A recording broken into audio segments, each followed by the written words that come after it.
Six-game Sunday SFL slate starts off with a true league clash of the Titans. We're live from Canada Field in British Columbia, where the Vancouver Legion, one of the league's top teams in Season 16, welcome in the similarly strong Baltimore Vultures, the league champion in Season 15. Good afternoon, everybody, and welcome to Vancouver, alongside producer extraordinaire Cameron Irvine, stat master Mark Lopez, and my partner Stephen Molinax. I'm Tim Hackett. You're watching the SFL on For the Fans. Happy to have you with us. Two of the league's best go toe-to-toe today, Stephen. It's a chance for each side to snag a signature win as we hit the halfway mark in Season 16. Oh, you're right about that, Cam. And a chance for both of these franchises to answer a few questions that we have here at the mid-season. Felt like an outsider yesterday. For Baltimore, all of their wins, all four of them, they're actually 4-1. Yeah. All four coming at home. Their only loss of the season against Denver in their house, and now they're facing only their second away game of the season solid win here in Vancouver. So, is it just about home cooking for the Vultures, or can they take that success on the road with them? We'll find out today. Early in the game? As for Vancouver, a team that looked dominant to begin their season, started off the year with 3 straight wins. Now they're coming off 2 straight losses, both of them on the road. They're hoping for a little home cooking in this matchup, and what a lot of people would think is going to be an upset victory over Baltimore. Let's see if they can pull that out. Baltimore enters the week 4-1, 2 straight wins. Vancouver enters the week 3-2, 2 straight losses, but losses to 2 of the best teams in the league. They've got another one coming to town here today. Ramon Rakowski kicks off. Giovanni Bolt ready to return. He will do so from the 15, and we are underway from Vancouver. The first of 6 games across the SFL starts right now. A great kick return on a short kick from Giovanni Bolt, one of the best kick returners in SFL history, and the Baltimore offense will start off from the 31. So the Vultures win their first 2 games of the season, including a win over Sioux Falls in week 2, a rematch of the season 15 SFL championship game. They then lose on the road against Denver, like Stephen pointed out, one of the best teams in the league this year. Since then, Baltimore has won their last 2 games, albeit against teams with losing records. Jack Wigmore, the sophomore southpaw, will throw on first down. Nobody in the SFL throws more than Jack Wigmore does, and he completes his first pass of the game to Ivory Irvin for a gain of 7. Yeah, he not only leads the SFL in passing attempts, but and that's for 235 coming into this game, but also they've been successful in doing so. They've got the 6th best scoring offense of the league, averaging 27 points a game. Really good on both sides of the ball is Baltimore. Same can be said across the board for Vancouver. Wigmore will check it down to T-Roy Gaines, their feature back. He catches the ball a lot in a big gain, 4 gains, first down out near midfield. Yeah, and they obviously like the defensive look they've got here. They're going with the no huddle. No huddle after 2 offensive plays. Unusual, and Baltimore will come out with 3 wide receivers. T-Roy Gaines is the lone setback. Now they will bleed the clock a little bit. Wigmore will snap it and toss it out to Gaines once again. Runs into a pair of defenders, the linebackers Kevin Brackett and Josh Farnsey. Yeah, and this is not a designed swing play to the running back. This is his outlet here. These wide receivers are running slant routes and out routes. But he's just going to the running back twice in a row there. Baltimore looks to the running back a lot. Now Wigmore will go over the middle, and that's knocked away. One-on-one coverage from the safety Major Key. And Mac Chimo was on the target, 3rd down. Baltimore quickly back to the line on 3rd down. From across midfield, Wigmore this way. Pass is caught by Daley Holder, but well short of the sticks. Great one-on-one tackle by Kyler Murray. That hurry-up offense comes up empty on that drive for Baltimore. Yeah, just a great job by Vancouver's defense adjusting on the fly. And we saw an opening there for Baltimore to have success throwing to T-Roy Gaines, the running back, out of the backfield. Then once they started looking towards their wide receivers to make plays, it was just perfect coverage by this Vancouver defense. Love to target Gaines. He's one of the most targeted running backs in the league. Top 10 in catches, even though he does not run the ball very much, or at least has not through Baltimore's first 5 games. Pablo Gates on the kick. Andy Hamilton will call for a fair catch. Vancouver will start from the 11. So our first look today at the Legion offense, one of the best units in the league, 2nd in the SFL in points per game at 32.5, second only to the Los Angeles Lycans, the team that Vancouver played last week and lost to in an expected shootout. Both teams went toe-to-toe. Tom Pepper threw for 2 touchdowns. One of the league's best quarterbacks starts under center from the I formation. Baltimore jumps off sides on the first play from scrimmage. Pepper will dish it to Robert Redford, but we'll get our first penalty of the game. Yeah, and you mentioned Pepper's last game against the Lycans. 27 of 33, very efficient, 294 yards, 2 touchdowns, 2 interceptions. But I think the key in this game, as the Legion accept that penalty, is going to be sacks. He was sacked 3 times. So look for Baltimore to want to bring that pressure here. A little premature on that play, but you can tell that they're really amped up to go there on that defensive line. They know that putting pressure on Tom Pepper, aka Captain Canada, is very important to them winning this game.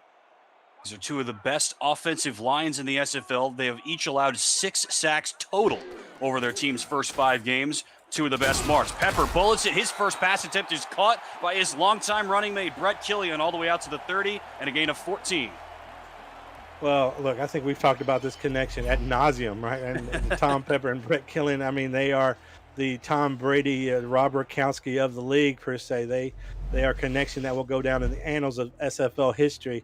But that's exactly what happens when Tom Pepper has just enough time in the pocket to find his receivers. Can be very accurate, very deadly if you let him find the killer. Their 7th season playing together here north of the border. On first down, Redford will get his first real carry, and he's blown up for a loss of 3 by Nate Brown, the sophomore defensive end. This is a very young defense across the board, Stephen, but they return everybody from their championship team a season ago. They are really, really stout, and Robert Redford has been slow to get going the last couple of weeks. Yeah, Nate Brown, that's going to be his 7th tackle for a loss this season, making a statement as a defensive end. All 4 starters on this defensive line have at least 1.5 sacks. Pepper under pressure, hit as he throws, was nearly sacked there, and he is sent flying to the ground by Nate Brown, the aforementioned sophomore defensive end. 3rd down and long. Yeah, there's something about in this matchup. Nate Brown has just come out amped up about this game and is starting to dominate this series. We've seen it time and time again, Tim. The defensive lines in this league are so talented. At points in games, they can just simply take over. Nate Brown lining up there on the left side of the Baltimore defense. The star left tackle for Vancouver on the other side. That's Mike Newtones. Pepper drops all the way back, has time, floats it top of the screen, caught wide open. Brett Killian, first down and a whole lot more. Another gain of 14, make it 17 on 3rd down and 13. Vancouver says no problem. And Tom Pepper, as cool as the other side of the pillow here, a lot because of his offensive line, was able to really do a great job of blocking there. But he did have a defender beating down on him. Still, he stood tall in the pocket, able to find his receiver wide open on the deep route. And although, Tim, I'm not a fan of throwing in front of the sticks on 3rd down, there's just no defender around the receiver able to get it easily. When you're that wide open, I guess it doesn't matter. Giovanni Bolt, the longtime Baltimore free safety, the longtime SFL free safety, I should say, made the stop. Now they'll go to Redford, his first positive gain of the day. He picks up about 1, hit from behind by Alvin Mack, the outside linebacker. And Redford, as Vancouver fans well know, one of the best running backs in SFL history, off to a little bit of a slow start this year, but it only looks like a slow start because his last 2 weeks have been so far below his standard. He's still 8th in the league in total rushing yards, 9th best yards per carry ratio, and 6th most total touchdowns. Pepper will throw, top of the screen, caught again by Killian. His 3rd catch of the drive and a pickup of 6. Well, to go back and talk about Redford a little bit, he's still on pace to have 1,000 yards this season. Coming into this game, 461 yards, averaging 4.7 yards per carry. I think maybe what has happened a little bit more is that Vancouver's been focusing more on their passing game than their rushing offense. But the rushing attack is still ranked 9th in the league, so they are still a balanced offense.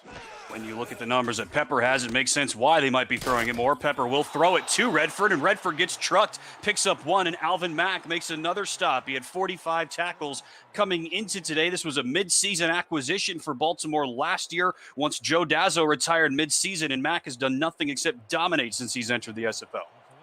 Yeah, is that Alvin Mack or Khalil Mack out there? They're a terrific open field tackle behind the line of scrimmage on that little swing outlet pass there, and forces this 4th down. Brian Patrick will punt it away, and Giovanni Bolts, one of the best kick returners and punt returners in league history, makes a mistake that time. He lets it walk past him, and Vancouver covers it perfectly. Kyler Murray will pin Baltimore inside its own 5.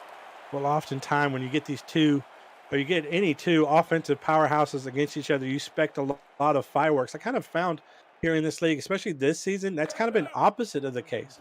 and that sometimes these offenses struggle to get going against one another. Maybe a lot of over game planning. I'm not sure what the reason is for that.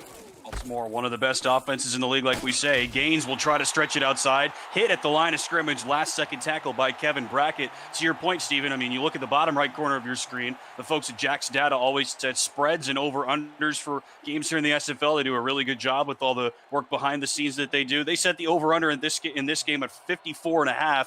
Maybe not a surprise, seeing that Baltimore averages 27.5 points per game. Vancouver averages 32.5 points per game. So if they both hit their averages, they'll be way over that in this game as Wigmore links up with Mac Chima for a short gain. But the spread on the bottom left corner of your screen says pick 'em. People view this game as a complete toss-up. 4-1 Baltimore against 3-2 Vancouver. One of the best games of the week. Wigmore threads the needle, and a nice catch for the veteran wide receiver Daley Holder. Baltimore moves the chains. Yeah, it's surprising they're going no huddle this close to their end zone here, but they've done this here on the previous series. They like something in this set.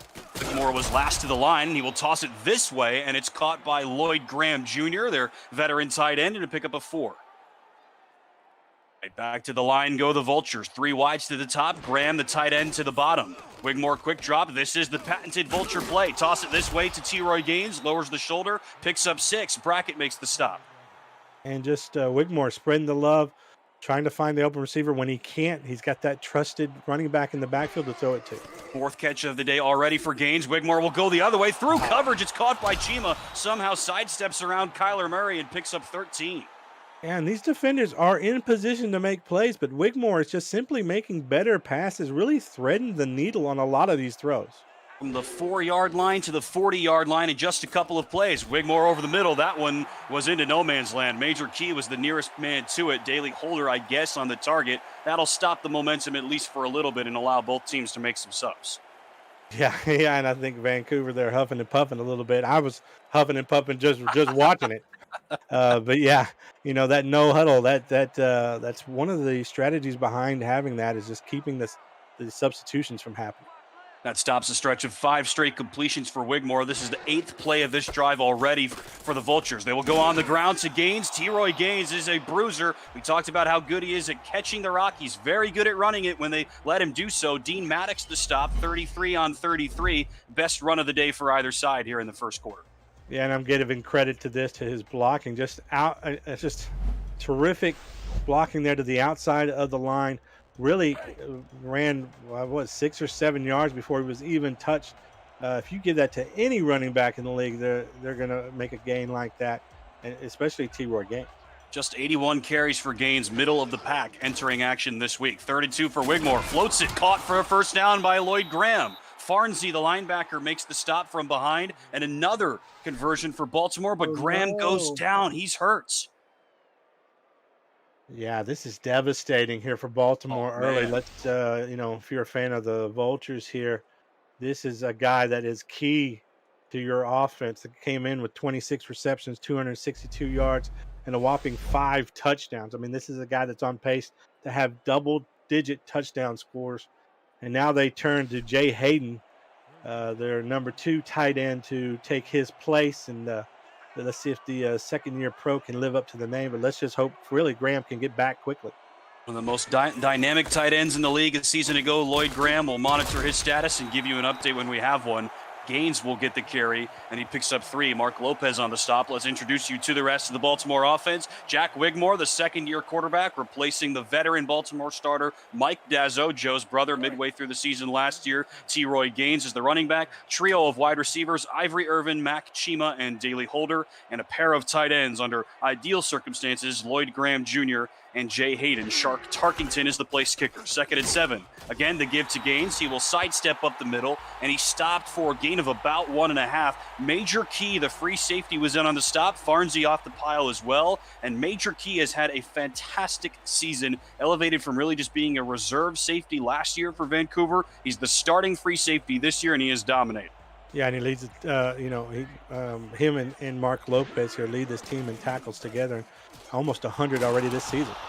crazy duo for Vancouver in the backfield, but Mark Lopez can't make the play on that one. Nobody in the Vancouver backfield could stop Ivory Irvin from knifing through. Baltimore quickly back to the line once again. Wigmore calls the shots. 4 wide, steps up, throws, and it's knocked away. Could have been picked off. Lopez was right there.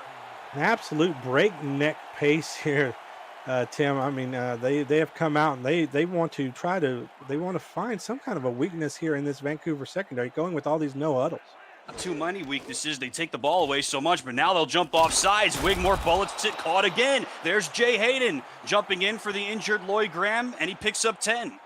That's gives a reason why you want to invest in a second tight end. And, we've got teams around the league that one particular that I can think of has 2 running backs. I mean, it's for this particular situation, right? Your star player goes out, someone can step up, and your offense doesn't lose a beat. Like on that particular play, they would have got the penalty, but they didn't need it because they converted with their second tight end there, James Walters. You know that other tight ends, third-string tight ends, if you will, in this league are typically not that reliable, especially when stacked up against first-string tight ends in this league. Vancouver also operates with the same philosophy. They have 2 tight ends, though the backup tight ends have only combined for 12 catches coming into this game. A big opportunity, perhaps, for Jay Hayden here this afternoon. First down from the 12. Wigmore's pass is caught and going right to the goal line. Stopped before he gets into the end zone. Lopez lays the wood on Mac Chima. It's very smart here with offensive coordinator Thomas Patinetti, T-Pat, has come up with this very quick passing offense, doesn't expose your quarterback, and doesn't allow Vancouver's defensive line to get any pressure on. From the goal line, 1 running back and 2 wides. Delayed handoff. Gaines stretches outside. Easy money. TD for T-Roy. 3rd rushing touchdown of the season for T-Roy Gaines. Baltimore strikes first on the road. And what a luxury it is when you can get T-Roy Gaines and have him on your team, and you just run this little stretch play to the right, and there's the blocking is so good. The running back is so good. It's so easy there. And, the way that they really, through this no huddle down this, just went ... down the field, just terrific coaching. Obviously saw something in the game planning of this game that they wanted to take advantage of, and they certainly did. Jack Wigmore has attempted 16 passes already. We have not even played 10 minutes of game time. And T-Roy Gaines, who was such a factor in the first Baltimore drive, in the beginning of that second drive, catching the ball, punches it in on the ground, his 5th rush attempt of the game. Wigmore already 13 completions for 113 yards unofficially, completing better than 80% of his passes. That Baltimore offense drives right down the field. Remember, I said Giovanni Bolt made a mistake, let Vancouver pin Baltimore inside its own 4. Well, 16 plays later, Baltimore gets into the end zone courtesy of T-Roy Gaines. 16 plays, 96 yards. Unbelievable.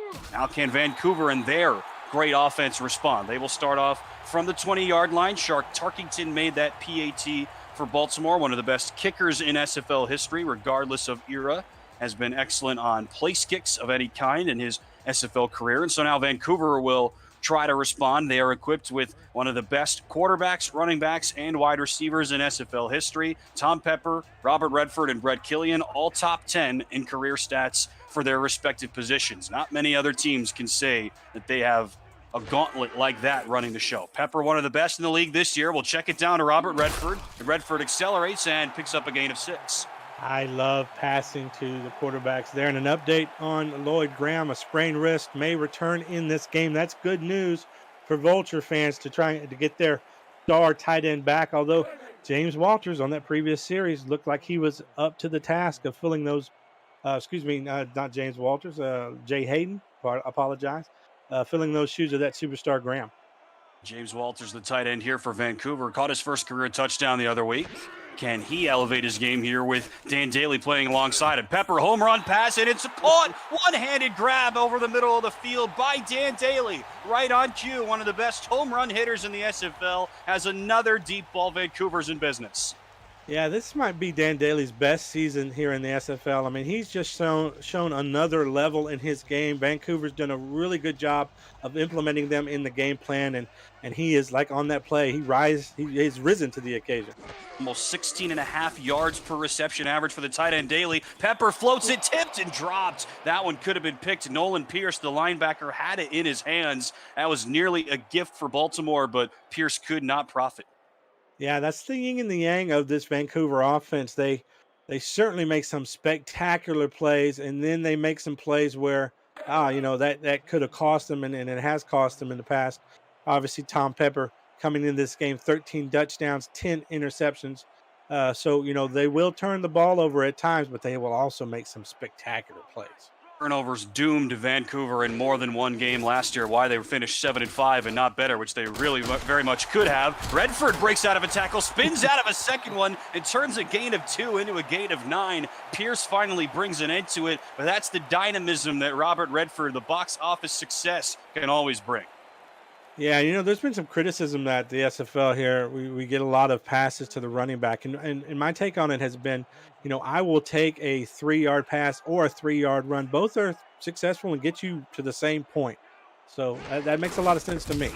3 yards is 3 yards, and Redford gets a whole lot more than 3. Spins again, and Baltimore finally brings him down on the 5th time of asking, it felt like. Alvin Mack finally brings an end to that run from Robert Redford. What a start for him. Well, as Andy Hamilton could say, he puts him in the washing machine here. Look at the turns, the twists. I mean, it just seemed almost destined he was going to make a top 10 play here for the SFL and finally get stopped. But, boy, he was determined. An absolute dynamite run from the natural, one of his best. And Vancouver surging but trailing 7-0 after one quarter already. You're watching the Simulation Football League live on For the Fans and on Twitch. Happy to have you with us here this afternoon. Second game out of 6 is just started from a little bit south of us in Portland, Oregon. Arizona against Portland with Stephen Hacker and Josh Zirkel. That game over on the SFL's Twitch page, twitch.tv/SimulationFL. On the ground, they'll go. Robert Redford has had a fantastic drive, spins around and picks up 6, hit from behind by Al Walker. Yeah, starting to get the feeling that Redford's really feeling it here. He's starting to make some moves that at some point you think it might just break for a big play here. 9 yards through the air 3 plays ago, 11 yards on the ground with that washing machine move, as Steven called it, and then 6 yards that time. Redford heating up. 2nd and 4. They'll fake the give to him this time. Pepper throws, bullets it into a tight window, and Brett Killian hauls it in ahead of Austin Brigham. Great link up. Well, that off the play action, and the whole reason to run the play action is try and fake out the defense to make it think it's a run, to loosen up the coverage there. But boy, the coverage was as tight as a shirt on that guy, and he still was able to nail him between the numbers. Good job there by Pepper. Second-year corner Austin Brigham, who also joined Baltimore midseason last year. They made a lot of changes, and they all worked out. On the ground to Redford. Baltimore was ready for that one. He spins out of one hit, but then gets waylaid for a loss of 3. Baltimore calls their defensive front the Wake. That time, Marvin Himes, who's one of the corners, benefits from some early pressure. He brings down Redford, his first TFL of the year. Yeah, and I think sending a bit of a statement there. One player almost holding him, and the other one hitting him.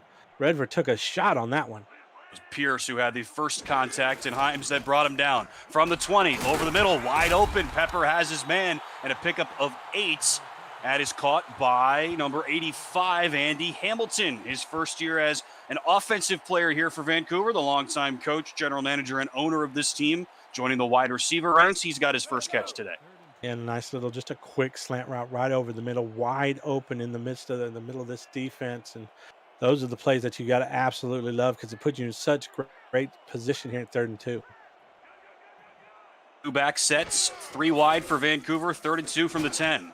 Low snap, Pepper has all day, floats it this way, back of the end zone, swatted away. One-on-one coverage, going for Killian in the back corner, and I think that was Troy Loshaw, the safety, who had the coverage. He's been one of the best ball hawks this year, swats that one away and brings up 4th down.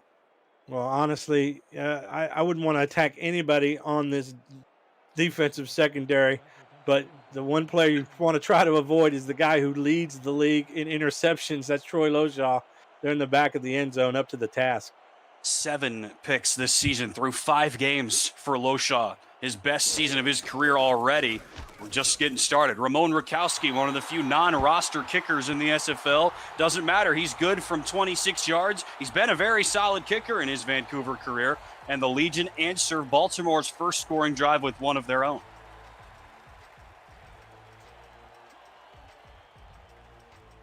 Baltimore will get the ball back on top 7-3. I mean, the argument against Baltimore, you made one, Steven, is that they haven't won on the road so far. But also their game on the road was against Denver, which is still perfect this year and was one of the best teams in the SFL last year, the #1 seed in the playoffs, and looks ticketed to possibly be in line for a similar fate this year as Bolt breaks out of a tackle and is finally pulled down at the 30-yard line by James Walters. Nearly another game-breaking return for Giovanni Bolt, who has 5 career kick return touchdowns. But either way, Baltimore, the knock on them, they're 4-1. Yeah, obviously a fantastic record, but their 1 loss on the road against Denver, a team that has yet to lose this year, and their 4 wins all against teams that to this point of the season have losing records. If the playoffs started today, 6 weeks in, none of those teams would be in the playoffs. So can Baltimore get a signature win over a Vancouver team that very much would be in the playoffs if they started right now? Wigmore will check it down, gains another bruising run for the veteran tailback, spins around, picks up 12. Farnsey brings him down. Yeah, to go back to just what you were talking about there, there aren't a lot of questions about Baltimore except probably that one, because they've had really a favorable schedule as far as home field advantage here early. But there's 2 things I'd like to say about that is one, they are the team to beat. Let's not forget that. They won the championship. And 2, you know what? And 2, I forgot. So let's go to the play here. You're right. Well, all right, here's the play. It's unfortunately not an exciting one for you. T-Roy Gaines picks up 1, and Achilles Papatonis, the rookie defensive end, makes the stop. Let's introduce you to the Vancouver defense. Andy Hamilton is the head coach. A trio of stars on the line. There is one of them, Achilles Papatonis, the rookie. Mike Coverson, the sophomore, is on the other end. Gerald Giudice is on the interior. Josh Farnsey and Kevin Brackett are the linebackers. On second down, Gaines the carry, and he's blown up right on cue by Kevin Brackett, an outside linebacker last year, moved to inside this year. He's been fantastic for Vancouver. He's got his 6th TFL of the year. Yeah, 38 tackles so far this season coming into this game. Kevin Brackett been really an impressive defensive stalwart here for the Legion's defense, and a name that we're going to hear a lot from tonight. He's been great this year. Bracket coverage, as I like to say. Wigmore throws and lofts it. Nobody was home. Chima was there. Gerald Giudice, the former Chicago Wildcat, applies the pressure. That brings up 4th down and long. Good a time as any to talk about this Vancouver secondary, who made it so that nobody was open. A whole ton of people in this secondary. 6 stars for Vancouver. Ashley Rose Finch, Kyler Murray, and Dean Maddox, the corners. Major Key, Mark Lopez, and Nate Hall are the safeties. Combined, they have 16 interceptions this season, 5th in the league in total takeaways, this Vancouver defense. They were great at that last year, very good at that once again this year. Andy Hamilton waits for the punt away from Pablo Gates, and the Baltimore offense was there to slow him down. Baltimore special teams, I should say. I did remember. All right. So the other point that I wanted to make was, you talked about the teams that Baltimore has played. They don't have winning records. One of the reasons for that is they're playing teams like Baltimore. So you got to take that into account as well. They're 4-1. They can only play the schedule that's in front of them. The start of the season was 4 home games out of the first 6, and they won them all.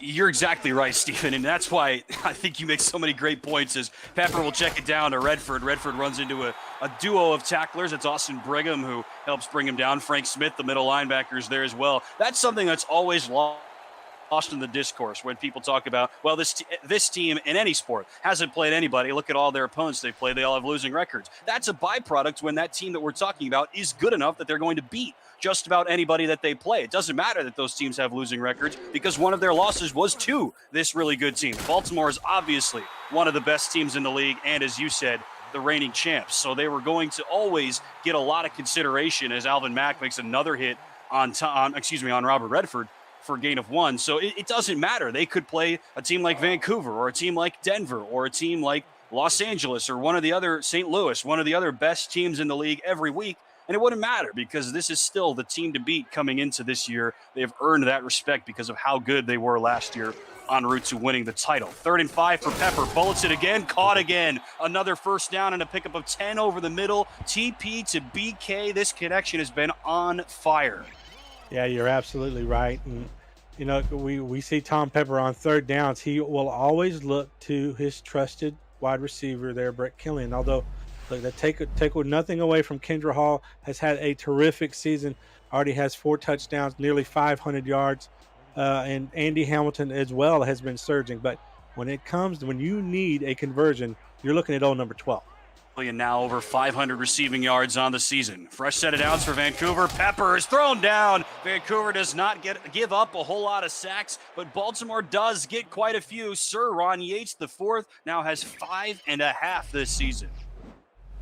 Yeah, in their previous matchup, Baltimore's defense against Queen City was able to sack A.J. Caswell 3 times. And we talked about at the beginning of this game that getting to these quarterbacks, making them uncomfortable is going to be an important factor in this game. And they're making this a very difficult 2nd and 19. But, Tim, if there's any team in the league that can come and convert this, it's Vancouver.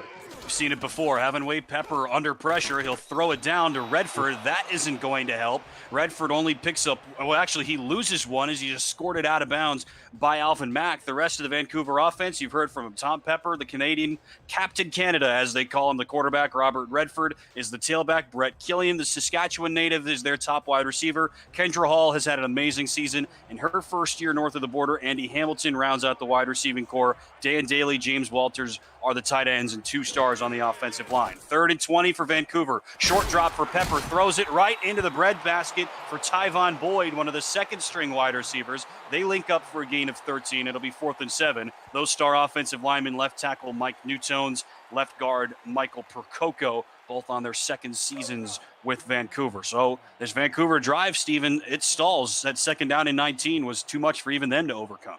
Yeah, there's just simply not very many plays in the playbook that are designed to convert something that long. And there we saw, a nice play down the middle. Would have converted a normal 10 yards needed for a 1st down, but because of the sack and because of the lost yard there on the swing pass, it just put him in just a position where it was just too far.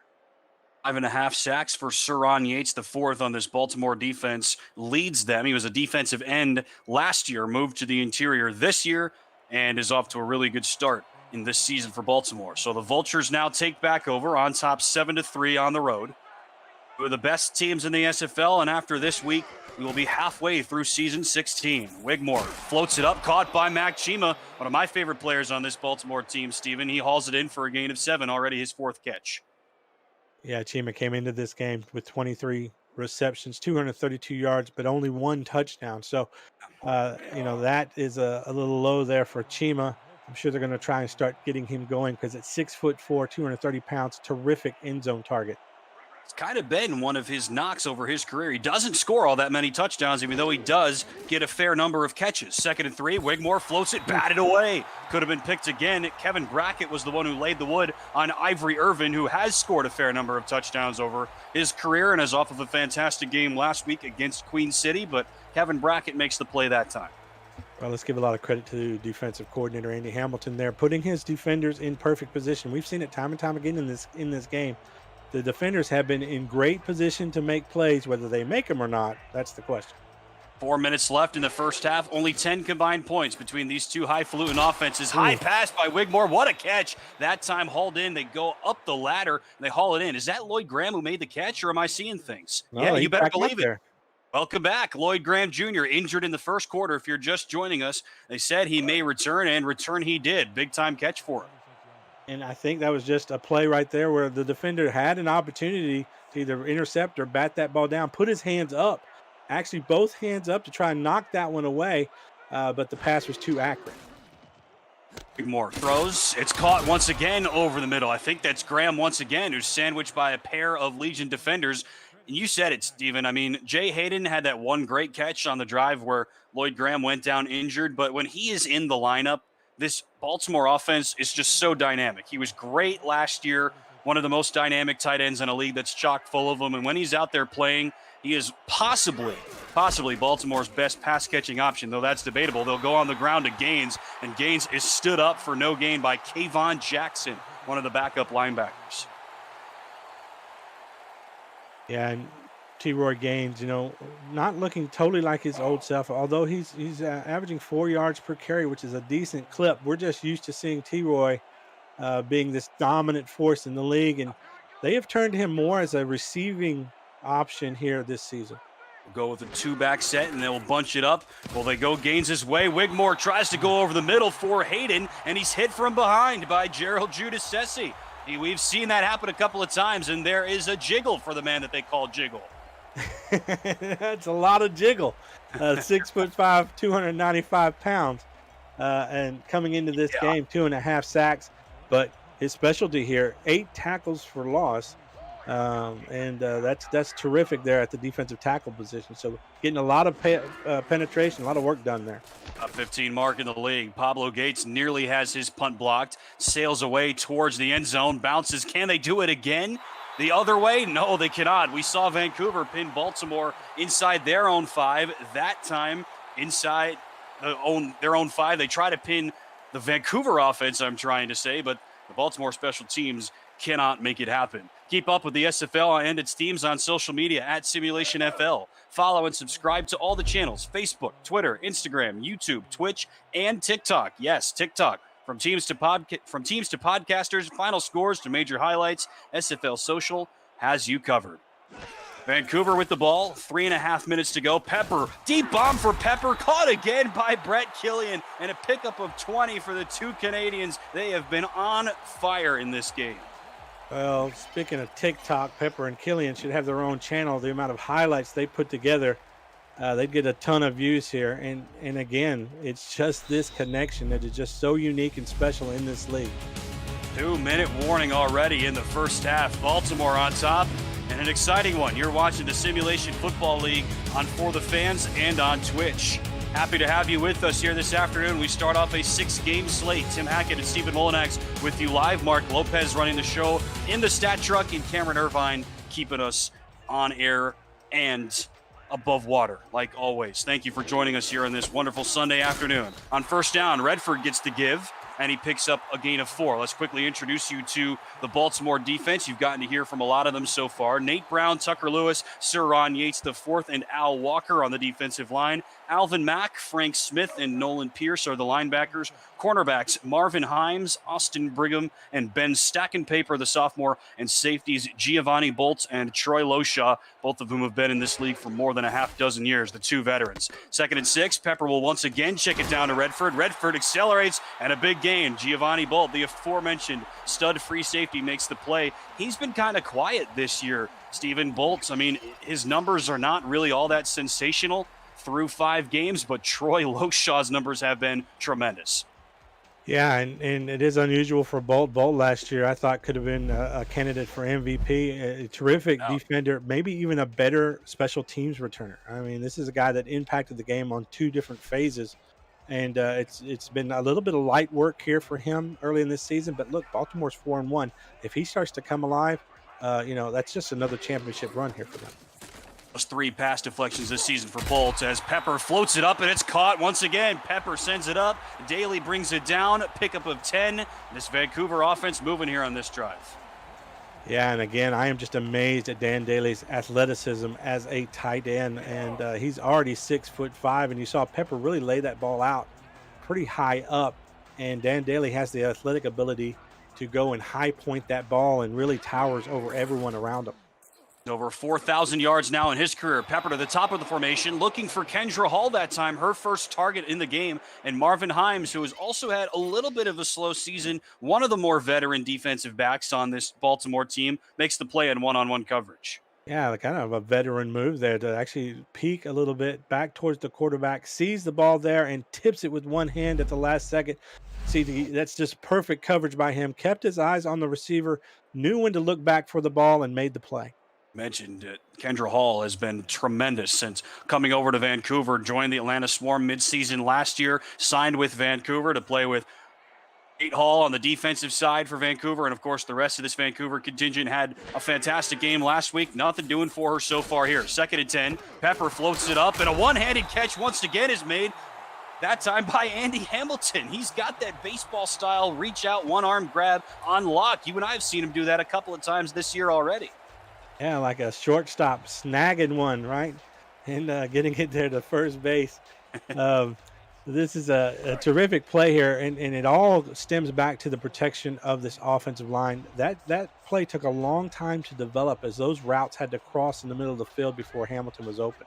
Cup of 5 for Andy, who entered the week, 3rd time's the charm with 22 catches. 3rd and 5 and a deep drop for Pepper. Bombs it over the middle, tipped again and picked off in the end zone by Marvin Himes. He tries to return it. That might have been a mistake. Kendra Hall brings him down. Second pick of the season for Marvin Himes in what's otherwise been a slow start to the year. Well, Hall there running the post route there, and then Pepper trying for the home run, isn't able to get it in between the traffic. We've seen him be pretty accurate today, a little inaccurate on that particular pass, but just a nice job there of Baltimore's defense holding off and preventing Vancouver from scoring even a field goal attempt. And Vancouver going for the home run, and the center fielder Troy Loshaw was there to knock it away. Himes with the pick. Baltimore will start from its own 4 for the second time in this game, this time only with 40 seconds left, and the Vultures don't appear to be in any hurry. Daley Holder makes that catch and a pickup of 10 and a first down. Oh, man, Baltimore, that's why they're the champions, passing here at the end of the second quarter, where most teams I would think would want to run the ball and just run this clock out. Let's not threaten a possible pick 6 here. Baltimore, though, they don't play like that. They are attacking. You saw what happened, though, last night in the late first half situation. Baltimore will throw it. They had to run one more play, and Jay Hayden is the target. His second catch today. Brackett on the stop, and that will take us to the end of the first half. So no fireworks from this Vulture offense. They will play it safe to run out the first half. They have a 7-3 lead on the Vancouver Legion at the first half break. We mentioned it. Over-under set at 54.5. These are two of the best scoring offenses in the SFL. Baltimore 6th in points per game. Vancouver is 2nd at nearly 33 points per game. In the first half, they combined for 10.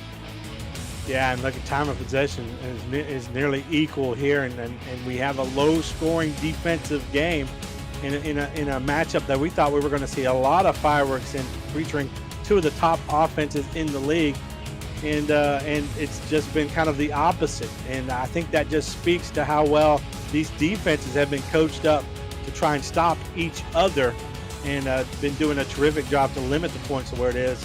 And it has been a great expedition on that side of the ball. But I think things are going to heat up because you just can't keep these offenses down this long. And I think we're going to see some fireworks in the second half. How about this Vancouver defense, Stephen? You and I saw them a couple of weeks ago where they held Portland to 5 total points, 0 touchdowns. Now, in fairness, the Baltimore offense is a lot better than Portland's offense in a couple of different metrics, but in this first half, Vancouver, a defense that has been on the slide since you and I saw them hold Portland to 5 points. They've given up better than 30 points in each of their last 2 weeks. Now their defensive metrics are pretty much all in the middle of the pack. They had a really locked down first half. Yeah, they certainly did, and they did a good job of focusing on T-Roy Gaines out of the backfield. Wigmore was still pretty efficient, 19 of 25. 166 yards, but no touchdowns, no interceptions so far in this game. And a name that we haven't called a lot of is Ivory Irvin. You think that'd be someone that we would see a lot of, only targeted 3 times there in that first half. And over 100 yards last week and not used all that much this week, like you said. So Vancouver will start with the ball from its own 22, trailing 7-3. Happy to have you with us. First game out of 6 across our SFL family of networks here this afternoon. A couple of really good ones coming up later today. Some of the other best teams in the league on display. 5-0 St. Louis, 5-0 Denver, 4-1 Los Angeles. 3 of the best teams in the SFL, no doubt, through 5 weeks. These are 2 of the other ones. 4-1 Baltimore, 3-2 Vancouver. 2 playoff teams if the season ended today. And after today, we will be halfway through the season. Tom Pepper will check it down to Robert Redford, a pickup of 2. This has been the connection so far in this game, Stephen. Pepper has now completed 19 passes today, 6 to Brett Killian, 7 to Robert Redford. Yeah, and we first mentioned Kendra Hall, really the terrific number 2 wide receiver. Just on that final series, she was targeted twice, and one of those ended up being an interception. So yeah, the certainly probably want to spread the ball out just a bit more, just so that the defenses don't focus so much on your superstars.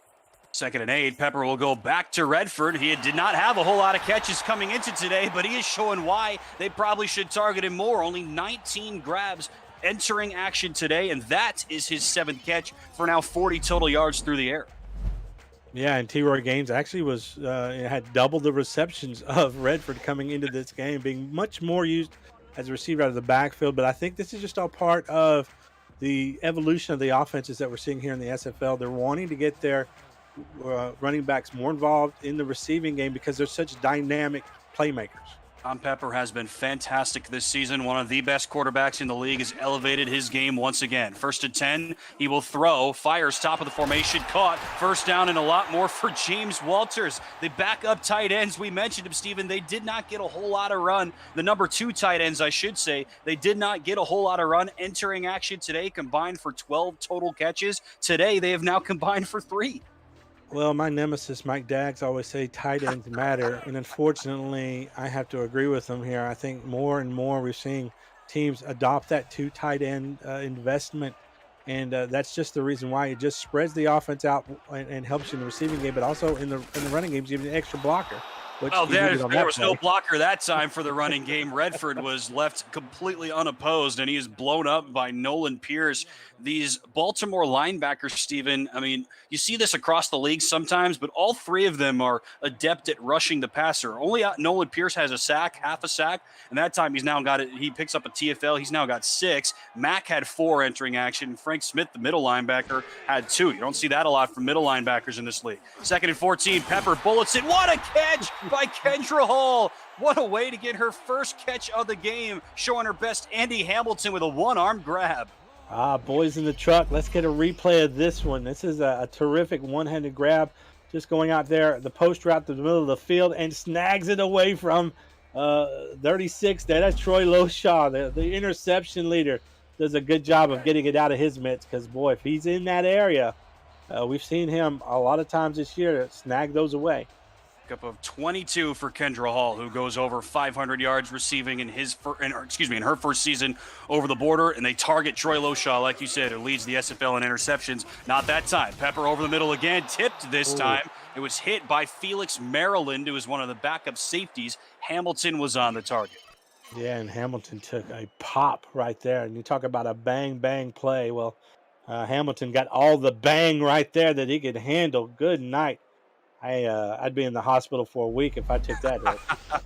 And that was Giovanni Bolt laying the hits, laying the lightning, as we like to say, when Bolt gets involved. And that's to underscore your point even further. One of the most ferocious safeties in SFL history. Like you said earlier, if he gets going statistically, watch out for this Baltimore team. Doesn't matter who they play. Still on top by 4. Vancouver driving to start the second half. Redford again to give. And again, Baltimore is ready. That looks like Nolan Pierce, and it was. They will give Redford forward progress to the 1. You and I saw Vancouver in week 3, Stephen. We talked about Robert Redford through just 2 weeks, but he was one of the statistical leaders among running backs, averaging better than 6.5 yards per carry. He's really slowed down over the last couple of weeks. Last week against Los Angeles, in a game that Vancouver ended up trailing, so maybe they needed to throw, but only 42 rushing yards last week. On 3rd down, Pepper throws. Hall makes the catch into the breadbasket, picks up 8, but Ben Stacking Paper stops her before she can get to the sticks. Well, I think the reason why we've seen Vancouver go to the air when it comes to Redford a little bit more is they're just trying to find ways to get him going. They know that they're going to need him if they're going to make a sustained run for the playoffs. They've got to get him going, and if it's through the air, they'll do that. Vancouver brings the offense back out there from the 25. This is middle of range for or fringes of range, I should say, from Ramon Rakowski, the non-tenured kicker. Does not have the biggest leg in the league, under 10 on the play clock. Vancouver will burn a timeout. I call this the bait and switch in the SFL, Stephen. I see this just about every week. It doesn't always work. What are your thoughts about that setup? It costs you a timeout. That's going to hurt you, especially the way that this game has been going. You're going to need those timeouts. But if you get lucky and they jump off sides, you're in very good position to score. So Yeah, it's and the other part of this is as you mentioned, the non-tenured kicker. You know, do they have a wavering trust in his ability to make these kind of kicks? Well, if he can't make it here from the Baltimore 25, probably doesn't belong in the league. We've never seen Andy Hamilton waver from Ramon Rakowski. He's been a trusted outlet for his whole career in Vancouver. Rakowski's kick is up and good again. They'll save from 41. Rakowski has his second made field goal of the day. Vancouver, it's 3 on its first drive of the half. And this one has not just the leg, but the compass there to find the middle of the uprights and make this a 1-point game. I don't think any of us anticipated that it would be 7-6 here midway through the third, but it just tells you how good both of these teams are and how well matched they are. The defenses have lived up to the task. They knew they would each have tough oppositions coming into today, obviously, with the great offenses on the other side, but both defenses have been good on the balance of the season. Bolt breaks a tackle, was very close to breaking away for another kick return. We mentioned it. One of the best kick returners. One could make the argument the best kick returner in SFL history. Gabriel Manning might have something to say about that. Plenty of guys from SFL antiquity would have some argument, yeah, but recently, at least, Bolt one of the best. 5 career kick return touchdowns, 4 career punt return touchdowns. Nobody has more than him in that regard. So Baltimore now with the ball for the first time in the second half. Wigmore under center. The sophomore southpaw floats it up, caught by Lloyd Graham Jr. Left injured in the first quarter, came back in the second, had a couple of big catches. He picks up 6 there.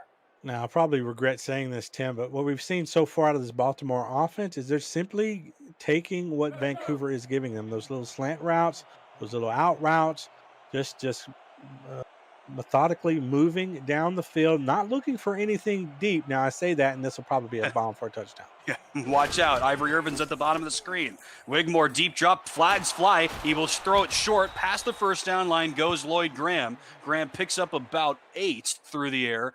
He's hit on the play by Kyler Murray, but we'll have to check the penalty. We've seen R62 a couple of times in this game. Oh, that's tough. Oh, they'll call it against Vancouver. Defensive holding against Dean Maddox, the corner. Wow, didn't quite get to see what happened there on that play, but it doesn't matter. The play was so good anyway, as we've seen already in this game before, that it negates the penalty because of the excellent play.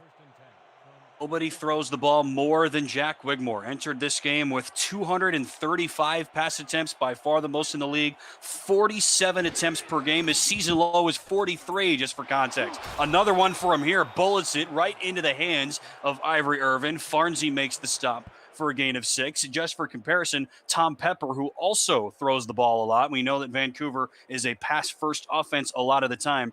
He averages 37.5 pass attempts per game through 5 weeks. Wigmore's season low is 43. So there's pass heavy, and then there's Baltimore. Now, they have the ball a lot because their defense has been good, yes, but they throw it a lot, and Wigmore has delivered over 1,500 yards entering action today. They will run it this time, and Gaines doing his job on the ground, picks up 10, lowers the shoulder, blows through Judas Sessi, and a big run for T-Roy Gaines. Well, what a luxury it is to have T-Roy Gaines in the backfield when you want to run. You know, we've seen a lot of quick passes, quick 5-yard pass here, 6-yard pass here, just kind of almost like substituting the short passing game for the run game.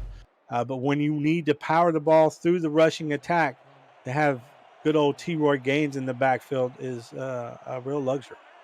To show you that pass first approach, last week T-Roy Gaines had 16 carries and 16 catches. Look at this defensive formation. Baltimore will throw the other way, and Graham makes the catch over the defender. They isolated Lloyd Graham Jr. one-on-one. Kevin Brackett could not make the play. Baltimore into the red zone.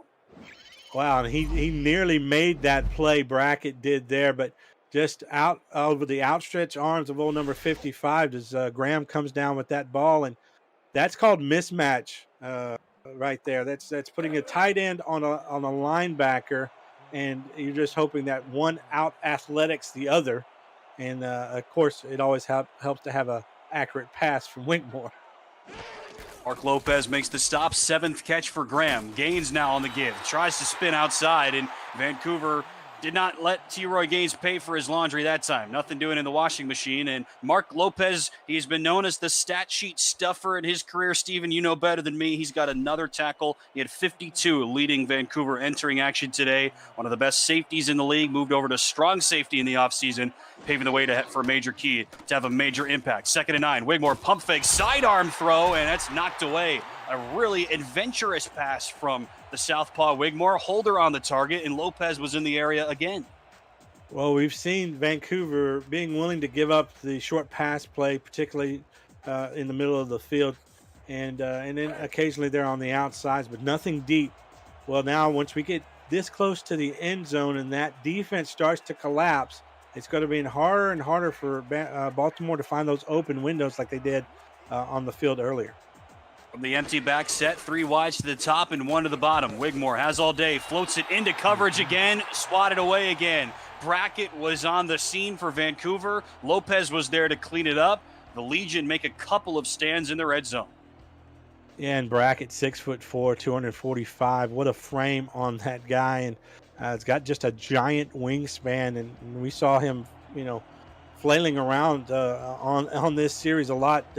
An attempt to bat some balls down and get someone there. Legion defense makes the stand, and that sets the stage for Shark Tarkington, who is perfect 15 of 15 on his field goals this season. A relative chip shot for one of the league's best, and he knocks it through from 31. No jinx coming that time. Still perfect this year. Now the most makes and the second most attempts among place kickers in the league this year. Second most makes all time, a career percentage of 97% for the veteran kicker Shark Tarkington, now in his 6th season, all with the Vultures. He has been lethal. That time they counted on him for 3, and he delivers. Yeah, and these SFL kickers, man, they are so reliable, so consistent. Not having one is often a mistake. I've always said I think investing in your kicker can give you 2 or 3 wins in a season. That's how important they are. I wonder how many wins Tarkington has given Baltimore. They now lead by 4 as we play the 3rd. Week 7 wraps up next Sunday on For the Fans. The red-hot 5-1 Fort Worth Toros will visit red-hot Phoenix and run into the Arizona Scorpions, followed by Bryant Dynasty's Atlanta Swarm hosting these Baltimore Vultures. Bonus coverage will include Sioux Falls in London and Carolina and Queen City. Coverage starts at 4:30 p.m. Eastern. The SFL on For the Fans. Football season is only just beginning. Just beginning here in this game. Haven't unlocked everything yet. Robert Redford gets locked down by a pair of Vulture defenders. That is Alvin Mack, who makes another hit. Frank Smith is there on the stop as well. And I think, Steven, if I recall, I saw Frank Smith's debut in person last year, and he was just everywhere in that game. You don't expect it for a rookie who is an undrafted free agent to kind of get situated into the center of a defense as the middle linebacker to have as big of an impact as he did, but he did, and he has been really good this season as well for Baltimore. 2nd and 11, Pepper throws, caught again by Brett Killian. Haven't heard too much from him in the second half, but he picks up 7 there. Well, we saw that previous stat. These 2 running backs have been held in check in this game, totaling 40 yards. So far here, nearing at the end of the 3rd quarter. That's just tells you how much they've focused on passing in this game, but also how well these defenses have played, including Frank Smith, who is only in his 2nd season, as you mentioned, and only getting better. And let's not remember, he was a rookie on a championship team, so the ceiling is high for this guy. So many of these guys were. Redford tries to shake through, but this young Baltimore defense, there's one of those guys. Ben Stackenpaper, just a sophomore, was a first-round pick last season. He makes the stop there. 2 picks and 7 pass deflections for him. Entering action today, he makes the stop there. This team is so young defensively. Almost everybody is in their 2nd or 3rd total seasons in the SFL, but they bring everybody back. Baltimore fans know this story. They had a lot of mid-season changes. Of course, they lose their star quarterback and one of their star linebackers, the Dazzo brothers, as Bolt has nothing on this punt return. A rare thing to say. The Dazzo brothers retire mid-season. That kind of sent the whole SFL world into a tailspin. I know I was surprised, even as a relative rookie. I can't imagine what you thought, Steven, as a league veteran and league expert, but those guys left, and Baltimore didn't miss a beat. Jack Wigmore has been fantastic, and of course, that culminated in an SFL championship. You lose so many guys during the season. A lot of teams go through a season with no roster changes. Neither team has had a roster change to this point in this season, for example, but it didn't matter. Baltimore still won their first title. Wigmore throws it, and it's picked off. First giveaway for Jack Wigmore today, right into the hands of Ashley Rose Finch, who's got her 7th interception of the season. Well, turnover, a rare thing here in this game. We've seen these game plans be rather conservative for the most part, but they are just a terrific play on as a defender, able to undercut that route right there and make just a very athletic play. Ashley Rose Finch coming with a pivotal interception here that could give Vancouver now an opportunity to take the lead. They call her Ashley Rose Finch, but she has really been a ball hawk this year. Now against the Vultures, she's got her 7th pick of the season, tying with Troy Loshaw for the league lead. Andy Hamilton again on a check down pass from Tom Pepper. Quick tackle made by Marvin Himes, who has owned this side of the defense. Pepper is off and running in this game, Stephen. Like you said, 0 combined touchdown passes for these two quarterbacks. A little bit different than the game we saw last week, huh? Now 2 combined interceptions, but Wigmore 72% completion, Pepper 79% completion, and both over 200 yards. Pepper has gone over 300 yards in 4 of his 5 games. He'll throw it again this time, and it's caught at the bottom of the screen. First down for Andy Hamilton. Back-to-back grabs for the rookie wideout. Well, we've seen just 2 interceptions in this game, and for as much as they pass the ball, that's very efficient.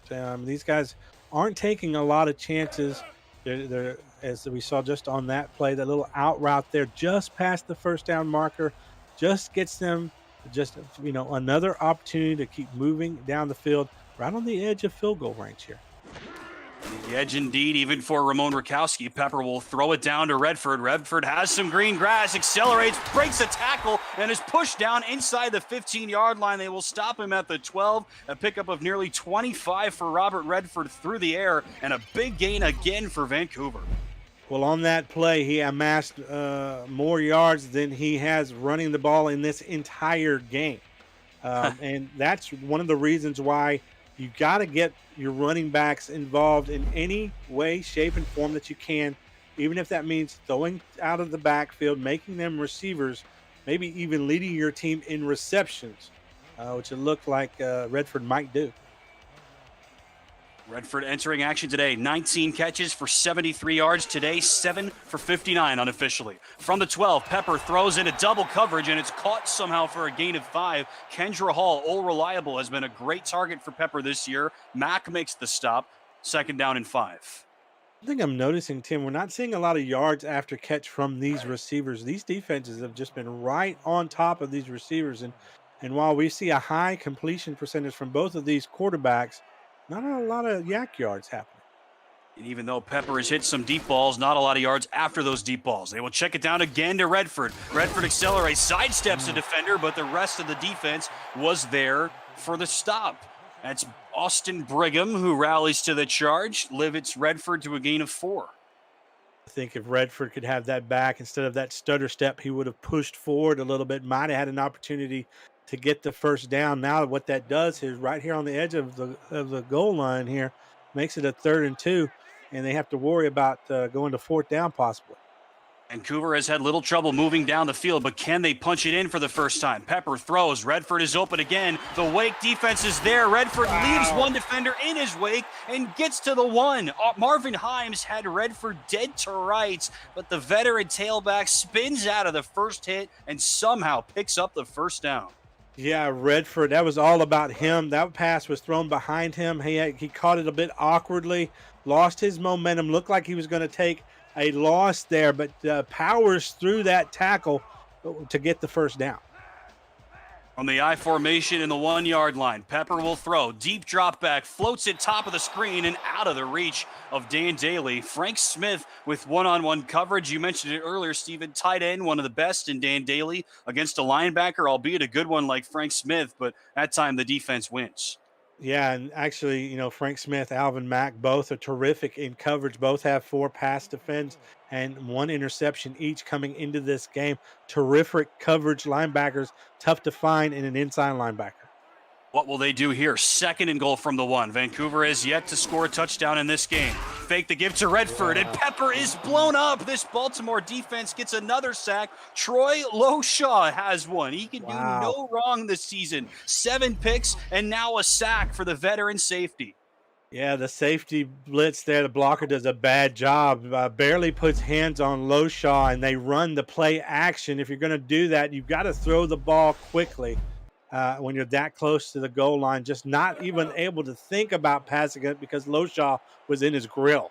Unbelievable. Again, this Vancouver team does not allow a lot of sacks, just 6 coming into action today. Same as Baltimore, second fewest among any team in the league. Vancouver doesn't score here. Remember that play. Again, the play action from Pepper floats it wide open, touchdown. Kendra Hall has her 5th score of the game. Vancouver takes the lead in the 3rd. Well, an absolute defensive breakdown there. All the defenders were in the back of the end zone and left Kendra Hall wide open there near the goal line. I'm not exactly sure where the coverage was and then what the defenders saw, but that was just too easy. I think I misspoke. 5th score of the season, not 5th score of the game, obviously, but the sophomore wide receiver in her first year with Vancouver, the definition of wide open. We've talked about Baltimore's coverage all game. It has been really, really good, despite, of course, Pepper completing nearly 30 passes. That time, they were nowhere to be seen. Rakowski on for the PAT, and he knocks it through. Pepper to Hall for the 5th time this year. Pepper has his 14th touchdown pass, tying Sully Richardson for most in the league. Of course, Sully will play later on tonight for Los Angeles against Queen City. But Pepper, one of the best in the business. We haven't even talked about this outright. 5th best completion percentage coming into today, leading the league in yards, now tied for the league lead in touchdowns, has thrown a fair number of interceptions, but even with that said, 2nd best quarterback rating in the SFL behind only undefeated Denver's Josh Miller. One of the best quarterbacks in the SFL is at it again, and he has given his team a 3-point lead. Baltimore will take over from the 30, trailing for the first time now in this game. What do you think the Vultures do on offense? Well, I don't think they changed their game plan at all. I mean, I think they still continue to take advantage of the quick passing game, and they'll mix in T-Roy Gaines. And I think they've seen consistency on offense. They've only had 1 turnover, and really the turnovers are the determining factor in this game. So staying conservative, probably the best thing to do at this point. Wigmore will throw. Again, they throw it more than anybody else. Deep bomb this time, and that was nearly a costly mistake. You said it, Stephen. They have not done that very much, if at all, in this game. That time, Ashley Rose Finch, who had a pick earlier in this quarter, could have and probably should have had her 2nd. Right. It never fails. And you say they should play conservative, and they bomb it for maybe one of the 2 times they've done it in this ball game. But really, there's no reason to press. You're only down 3. There's no reason to have to go for the home run ball or play hero ball at this point. Your offense has been steadily moving down the field, just not getting into the end zone. So that's what needs to change. Still 1 quarter to play after this, obviously. Gaines on the give. That's more like it, right? Back to doctor's orders for Dr. Thomas Paterniti and for you, Stephen Hacker, and Gaines picks up 6. Well, we talked about the turnovers really being the determining factor so far in this game. Let's not forget that Vancouver turnover got them into position to get that last touchdown, and Baltimore's turnover stopped them from scoring. So it's really determined the score of this game. Done with 3 in Vancouver. 1 quarter to play. The Legion on top by 3, trying to pick up win number 4. Happy to have you with us here on this SFL Sunday alongside Stephen Mullinax. Yes, I know who I'm talking to. I'm Tim Hackett, Mark Lopez, and Cameron Irvine working hard behind the scenes as they always do. Happy to have you. Jack Wigmore, first play of the 4th quarter on play action, tosses near side wide open. First down and more for Ivory Irvin, who went off for 10 catches, 114 yards, and his 4th touchdown of the season last week. Hasn't been a huge factor in this game, but he has a big catch there.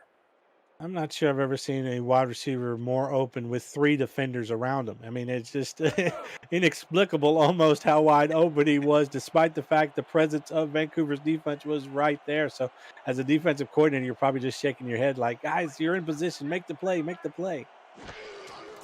4th catch of the day for Ivory. Wigmore this way, bobbled and caught by Matt Chima. He's got another catch, give him 5 on the game, and Wigmore has now completed 25 passes, assuming this one stands. He was right on the end, or right on the sideline rather, but all of such diversity in this offense. We talked about how often they use T-Roy Gaines as a pass catcher. He's got 4 catches, but look at this breakdown. 4 for Irvin, 3 for Holder, 5 for Chima, 2 for Jay Hayden, and 7 for Lloyd Graham Jr. Very balanced for Jack Wigmore, who's alone in the gun here, right from midfield. Has time, throws wide open. One-handed catch is made by DeAndre Fields, one of the backup wide receivers. Literally everybody getting involved today. Well, look, you run the all slants play, send everybody in the middle, and then run your, 4th string wide receiver behind it all, and he's just wide open. I mean, it is an absolute clinic in offensive efficiency and making these throws really easy for Wigmore because these guys are running wide open. Second in the league in completions, first in attempts entering today. And now here's a big gain on the ground for Gaines. Accelerates, breaks out of one hit, breaks out of another hit, and he's into the end zone. A touchdown, 39 yards for T-Roy Gaines, and Baltimore retakes the lead. Well, T-Roy's been in this league for 6 seasons. This is his 6th, and that's probably the easiest run that he's had there for the first 30 yards. I mean, absolutely untouched. Follows his blockers to perfection, and then when he needs to make play on a defender, absolutely wrecks him to get in the end zone. I think that was Ashley Rose Finch, the last woman to stop Gaines, and she could not. Nobody was going to stop T-Roy. A TD for T-Roy, his 2nd today. He doubles his season total. What an answer from Baltimore. Vancouver does all of that work to get its first touchdown scoring drive of the day. And Baltimore answers immediately. Tarkington, the lefty kicker, knocks through a PAT. Are we surprised? Vancouver, 9 plays to go 46 yards after the pick from Finch for their go-ahead touchdown. Baltimore answers 69 yards on just 6 plays, capped off by that 39-yard rush touchdown from T-Roy Gaines. An absolute example of why you never give up on that running game as long as you can in the game, because despite him struggling throughout this ball game, both of these running backs are capable of making amazing game-breaking, touchdown-making plays. Deep kick from Tarkington, and Hamilton will try to return. Shuffles out of one hit and is wrenched down at the 24. Sector 6 is the official apparel provider of the Simulation Football League. Visit sector6apparel.com or our website at simulationfl.net for replica team jerseys and completely customized jackets, flags, t-shirts, and more. Those help each team stand out from their opponents. Get the gear the fans wear with Sector 6 and the SFL. One of 2 games in action right now, Arizona at Portland. That's been a good game. Pretty much the exact same score that we have here. Funny how that works. First 2 out of 6 games in the SFL today. Pepper navigates the backfield, turns around, and somehow completes the pass. Kendra Hall hauls it in, a pickup of 12. How did Pepper do that? Yeah, I don't know. He must have eyes in the back of his head because he was turned away from the offensive line and then suddenly turns back, as almost as if he caught the receiver flashing open out of the very corner of his eye, and able to turn around and make a rope, throw a rope like that is just amazing. Pepper now over 2,000 passing yards this season, the first quarterback in the league that can say that. He entered action today, 3rd in the league in passing yards, counting all of the games that had been played yesterday.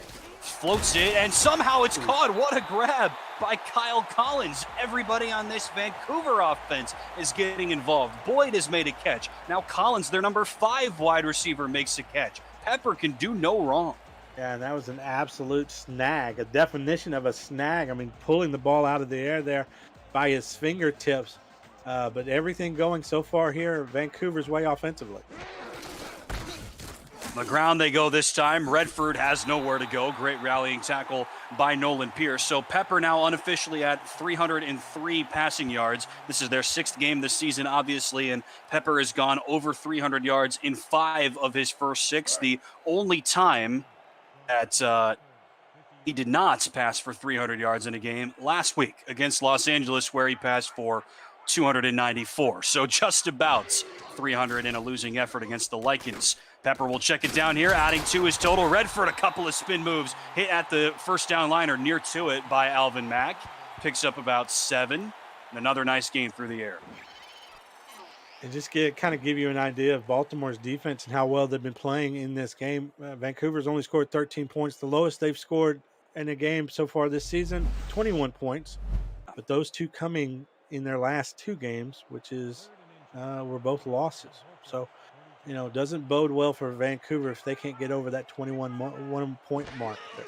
Vancouver has lost 2 straight and has lost both games against Baltimore that they have ever played. This will help them change that. A big gain for Redford through the air. Gets a block, gets another block, accelerates, and is pulled down by Alvin Mack. What a great play by Mike Newtones, the left tackle, who was all the way out in front to help pave the way. Redford, look at this yards after catch. Yeah, this is not a designed play, and it just kind of unraveled to work, and just great blocking there by Vancouver and Robert Redford to go from 0 to 60 in acceleration, and to make that a gain in what probably should have been a loss. Tells you kind of playmaker that he is. Mark Lopez telling us he now leads all players today in total receiving yards. That one officially puts him up over the century mark today. 11 catches for 104. No one else is even close to that. What a day through the air for the tailback. Pepper throws and it's swatted down. That could have been a game sealer for Vancouver, perhaps. Nolan Pierce bats it away, an armbar. Well, we've talked about Frank Smith and Alvin Mack and how terrific they are in coverage. And now Nolan Pierce there gets his big paw and knocks that one down right at the end zone. And again, here in the red zone, and these defenses are collapsing in on themselves, and it's going to be harder and harder for these quarterbacks to find open windows. Pepper has thrown at least 2 touchdowns in every game so far this season. 2nd and 10 from the 12. He'll throw it short this time. And it's Dan Daly, 88, not 85. He hauls it in for a gain of 4. Pepper has thrown 2 or more touchdowns in every game. He has also thrown 1 or more interception in every game.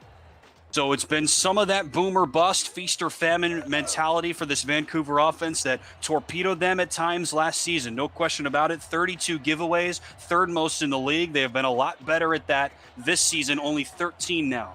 3rd and 6 from the 8. Vancouver trailing by 4. 7 minutes and counting in regulation. Pepper, a dot, back of the end zone. It's caught. Touchdown. The Legion go back ahead. Andy Hamilton has his 2nd touchdown of the season. Well, Tom Pepper, just a really quick decision there. Saw his Hamilton, just a sliver of an opening there in between 3 different Baltimore defenders, able to fit that one in such a tight window for the touchdown. And boy, Tim, now we're starting to see a little bit of life in these offenses as they go back and forth. Kind of feels like the King Kong versus Godzilla happening here. These 2 monster franchises taking hacks at one another, and it's going to come down to the plain fact who scores the most at the end of the game, obviously. But it seems like they're both going to go back and forth and destined to do so. And you said it as we entered the halftime break. It was 7-3 Baltimore at that point, if you can believe it. You said in as many words, these 2 defenses have been playing great, but you don't expect that they're going to be able to keep that up because of how dynamic these 2 offenses have been. Mark Lopez driving that point home for us. The first 3 drives of this second half, we have 7 minutes left in regulation. The first 3 drives of the second half, 3 straight field goals for both teams. Then Jack Wigmore threw an interception to Ashley Rose Finch. The last 3 drives for each team, touchdowns. It has been unbelievable. We're up to 37 combined points. 27 have been scored here after halftime. This game has broken open just in the way that we thought, but also just in the way that we thought. Neither team has ever led by more than 2 scores. It's been that close. These are 2 of the best teams in the league, super evenly matched, and they're putting that on display here. Like 2 heavyweights that are in the middle of a boxing match, in the middle rounds, just still figuring each other out, and what worked and what doesn't. And now we're starting to see them flex a little bit on offense. Wigmore throws, hit as he was trying to get it to a streaking Lloyd Graham. Josh Farnsey, the rookie linebacker, knocks it away. I got to stop talking.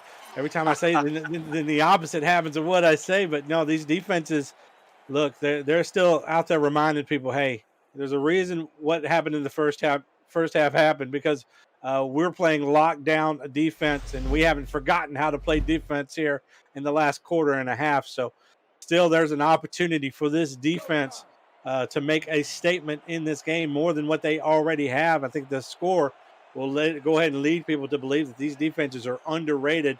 And if you're an opposing offensive coordinator coming to either one of these houses, play these opponents, it's going to be a tough time. 2nd and 10, Wigmore will throw, caught again, right at the 6 for another first down. Baltimore is not going quietly into the night. Another link up, Wigmore to Lloyd Graham Jr. for the 8th time today.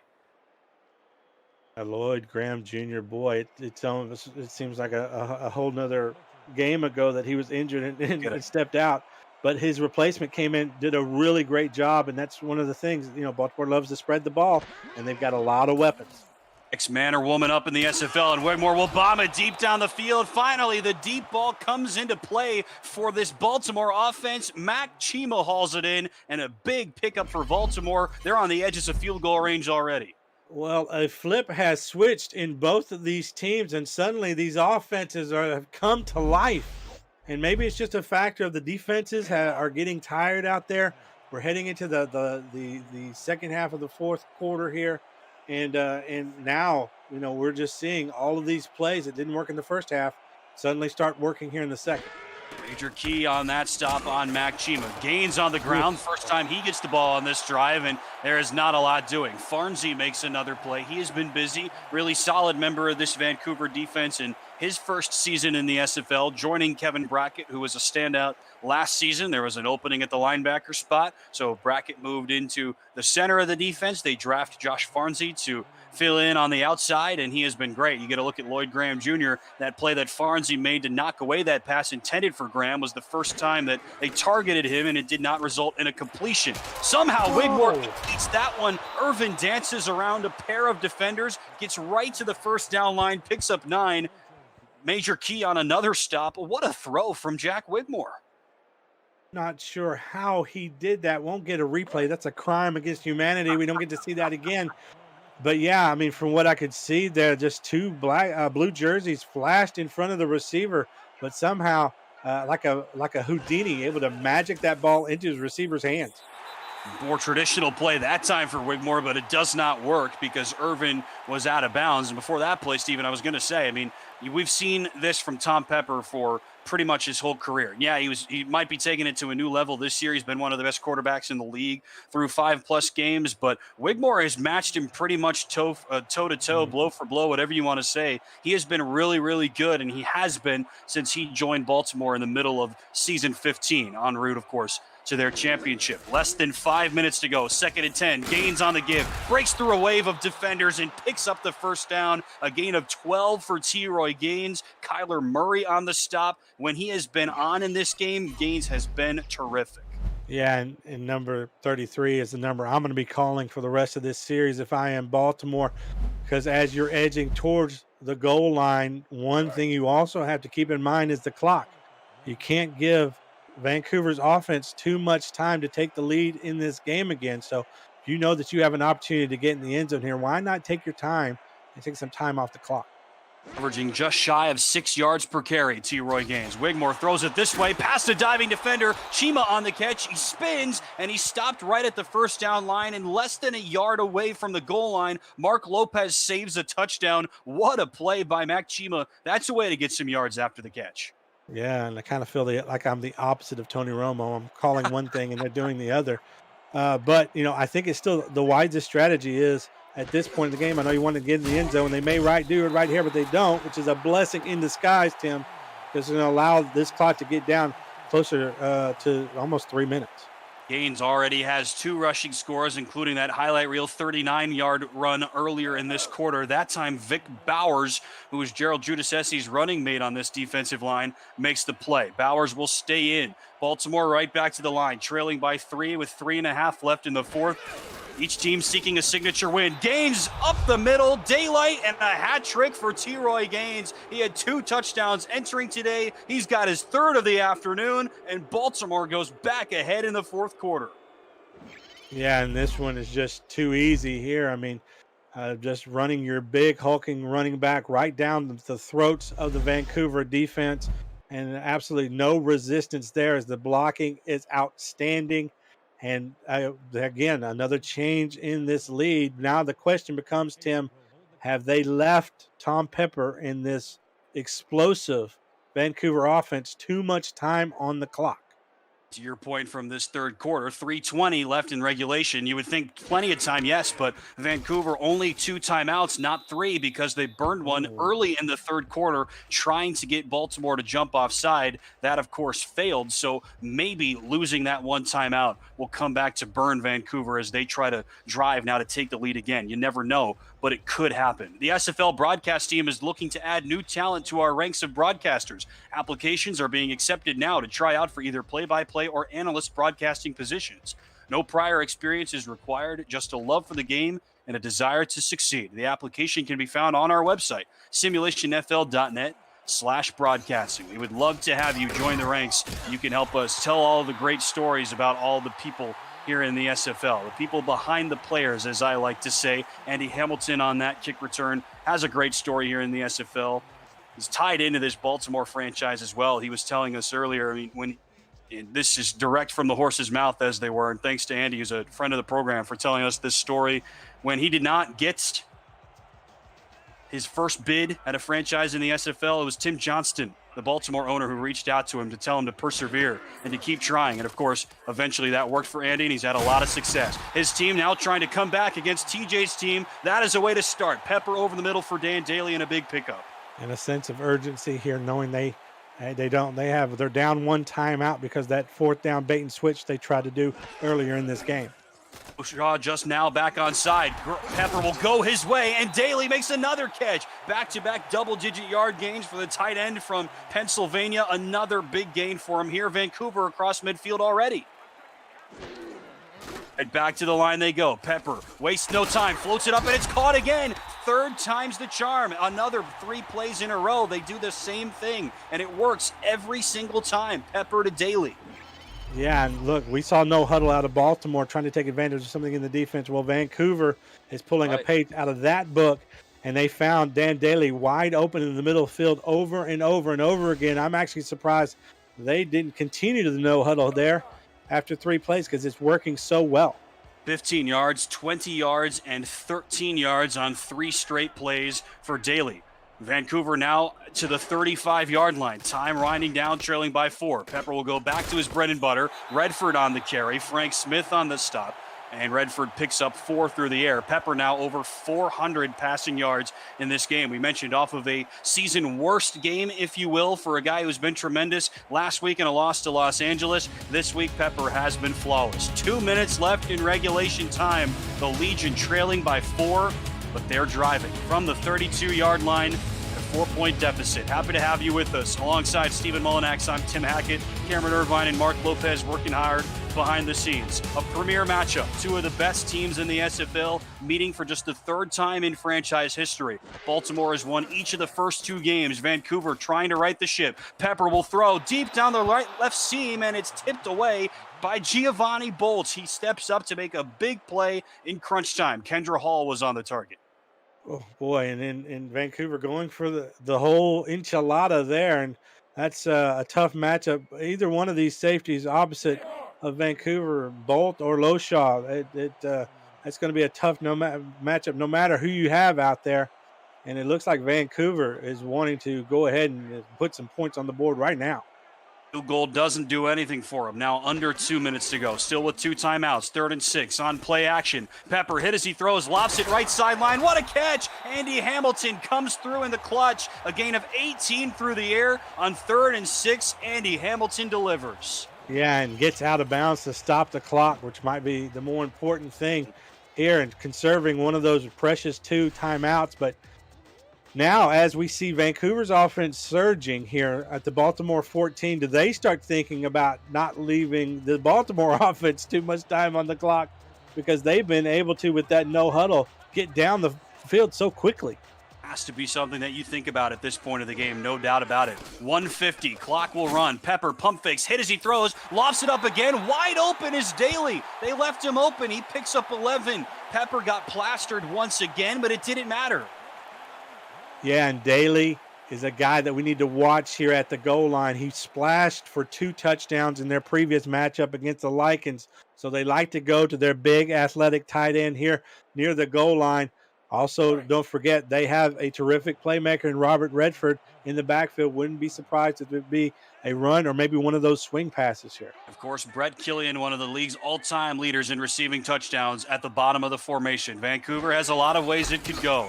From inside the 5, they will go to Redford, and Baltimore was ready for it. Nolan Pierce on the stop once again. Look at that. A Redford slow day continues. 20 total rushing yards. Unbelievable for one of the best all time. And that's all of the credit to Baltimore's defense, especially that defensive line and those terrific trio of linebackers have shut down the run today.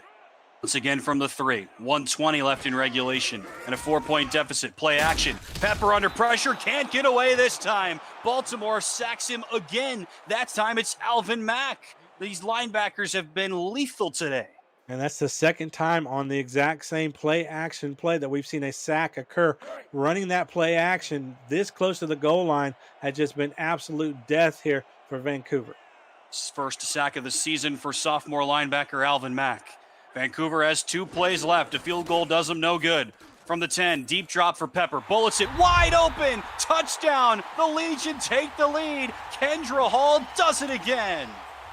Oh, we talked about the analogy of a heavyweight boxing match, and it's just back and forth punches, knockdowns on both sides. And it's from what we saw in that first half, Tim, where the scoring was few and far between, and the explosion we've seen here in the fourth quarter, and this back and forth roller coaster of a game. Now, keep in mind, if they make this extra point, it's only a 3-point game, so Baltimore can still tie with a field goal. The Vultures, of course, have Shark Tarkington, one of the best kickers in SFL history, in their employ. Vancouver takes the lead. They're up by 3 with 46 seconds left. This game has delivered, Steven. Tom Pepper, 42 of 51, 82% completion, 445 unofficial passing yards. Kendra Hall now has her second touchdown catch of the day. She's up to 6 in just her sophomore season, succeeding the late, great Rich Pratchard here in Vancouver, and she has lived up to that reputation. She has been fantastic. Short kick from Murkowski. This will help Baltimore immensely. Bolt with a solid return, or actually, that's not even Bolt on the return. It was so short that Felix Maryland had the return for the Vultures. So now here's the contrast that you were talking about, Stephen. They have all 3 timeouts, do the Vultures. 43 seconds, and unlike Vancouver, they have a kicker that they can trust to make from almost anywhere inside the opponent half of the field. How aggressive do the Vultures get? Now down by 3. Wigmore alone in the gun. 3 wide, 3 to the bottom of the screen. Now on a 3-point deficit. Wigmore has time. Bullets it. Tipped again. Could have been picked, and then it finally falls to the turf. That hit about 5 bodies before it fell to the floor. Daly Holder on the target, and Brackett had a touch.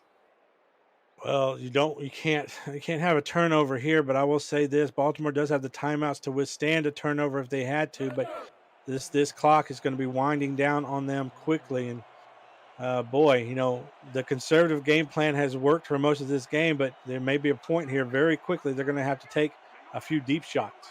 Only 40 seconds left in regulation.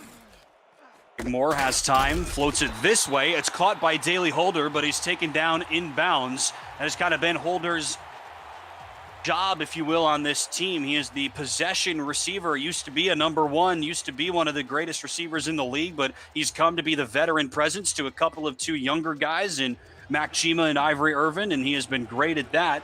Pick up a 5 that time, and the Vultures will use their first timeout.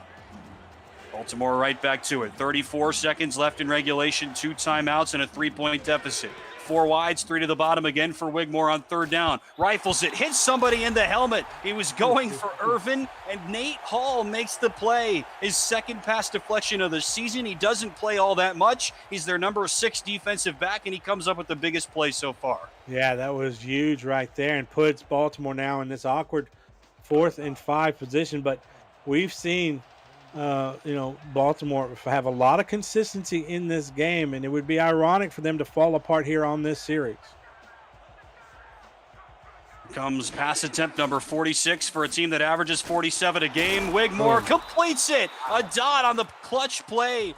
The most important time in the sophomore. Wigmore delivers. Holder, the veteran, with another catch.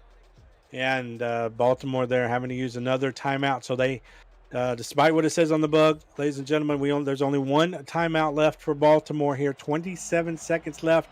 about 20, I'd say about 20 yards conservatively here to get into field goal range. Only one timeout left. Again, Wigmore alone in the gun. T-Roy Gaines, their stud back with 3 touchdowns, is on the sideline. Wigmore will bullet it. Another pass, another catch. They link up again. This time, Ivory Irvin has the grab. Right back to the line. The Vultures will go. Wigmore, once again, is the last man there. He's going to come up and spike it, and he does. 12 seconds left. Tim, I would not be surprised if we don't see Baltimore bring out the kicking team and go ahead and try to send this one into overtime. I know they've got 12 seconds left. But I think it's in that window where they may want to, unless they want to maybe nudge the ball up a little bit. Yeah, they are. They're going to kick. They're going to attempt here a field goal. Shark Tarkington will come on. 12 seconds left. 1 timeout. One of the most accurate kickers in SFL history. From 52 yards to send this game to overtime. Pulled down from Adam Jefferson. Tarkington's kick is up, and it's good from 52. His 17th made field goal this season. He stays perfect on the campaign, and with only seconds left, Baltimore has tied it up.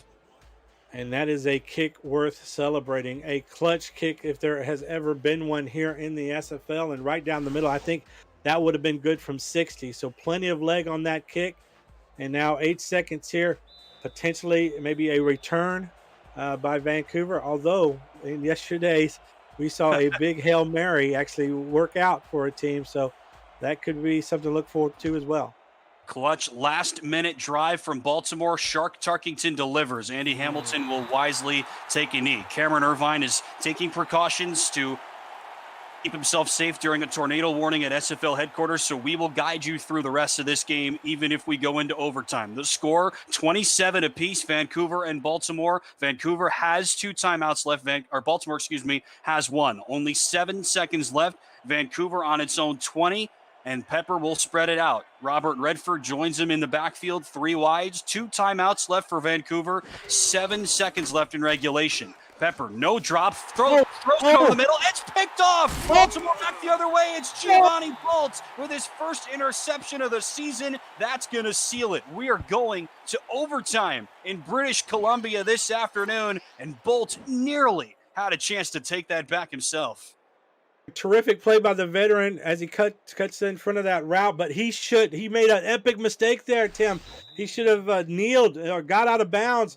And that could have been a field goal for the win for Baltimore. Instead, he tries to take it back for a pick 6 and fails to stop the clock and fails to go down before the clock strikes 0. Sure, exactly right, as usual, Stephen. And Bolt had eyes for the end zone. We know how great of a return man he is. We talked about it. 4 career punt return touchdowns, 5 career kick return touchdowns, has some defensive touchdowns in his SFL life as well. Tried to get another one there, but could not. And that denies Baltimore any chance of potentially having another opportunity for Tarkington to give them the win. If you're new to the SFL, old school football rules apply here in overtime. The next score of any kind wins.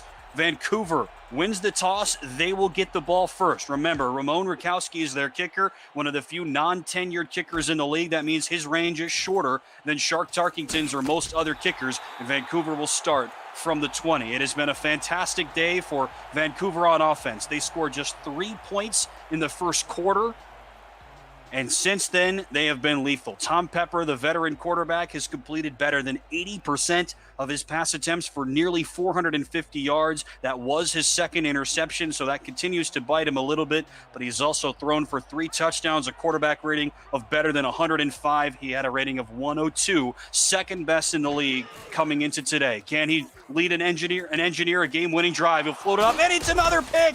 Picked by Bolt, back-to-back throws from Pepper, taken away by Giovanni Bolt, and Baltimore has finally shown up this season. And Bolt just trying to make up for maybe the mental blunder he had at the end of the fourth quarter here. Gets this game-changing, maybe game-sealing interception here, right knocking on the door of field goal range. Arguably, Shark Tarkington range for sure from here, but they're going to go ahead and try to get him a little bit closer to seal this win. Just saw them let him kick it from 52. This would be from 51, but Baltimore's going to come out and throw, and that was a good decision. Wide open is Lloyd Graham Jr. He has another catch for a first down. They give him 11. He's now made 9 catches today, and now they're well within Sharks range. Yeah, and I think you don't take another chance here. No more risk. I would bring out the kicker. I don't think they're doing that. They're gonna, but I would run the ball. Maybe they're just trying to center the ball for their kicker. That could be what Score the of thought any process. kind wins. You don't need a touchdown because there's been a turnover. That would be the same even in modern football. And they will give it to Gaines, and maybe they're trying to put him on that hash mark. Maddox makes the stop. Gain of 1 for T-Roy. Well, you know that there's not a lack of confidence in their kicker here, so there's something that's happening behind the scenes. Let's see what they come out here on this one. Yeah, now they're going to attempt here the game-winning field goal here in overtime. Lefty Shark Tarkington now from the right hash. Just kicked it to send us to overtime minutes ago. Second all-time in SFL history in career makes. He is perfect on his kicks in season 16. Snap down, hold down. Tarkington's kick is good. His third made kick of the day is the game winner for Baltimore. The Vultures take down the Legion. They secure a season-defining win. They improve to 5-1. They stay in a tie for third place in the SFL halfway through the season.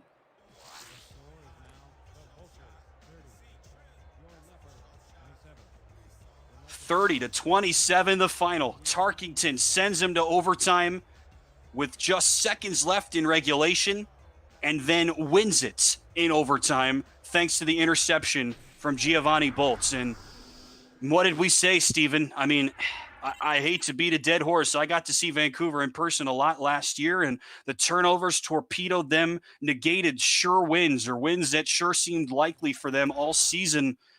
It does it again. They were fantastic. You could argue they were the better team in the second half, entering the second half trailing by 4, but Pepper throws 2 picks, one not that costly, I guess, but the second one is the costliest of them all, and Baltimore good enough to capitalize. Yeah, and the game was so close and so back and forth that the turnovers, absolutely made the differences. And early on, it really was the momentum shifter. And then as the game wore on, both of the offenses came alive so much that it was just so back and forth. Nobody could gain any real momentum until those final 2 interceptions by Giovanni Bolt and a bit of a missed opportunity in the fourth quarter by Bolt and that interception to end the game, the regulation, ends up winning the game here in overtime, putting them in position for the game-winning field goal. So, man, this game, it didn't initially live up to the hype, but certainly ended showing just how good both of these teams are and how well matched they are. And I have a feeling this won't be the last time we might see these 2 teams play each other because it looks like they're both destined to be in the postseason.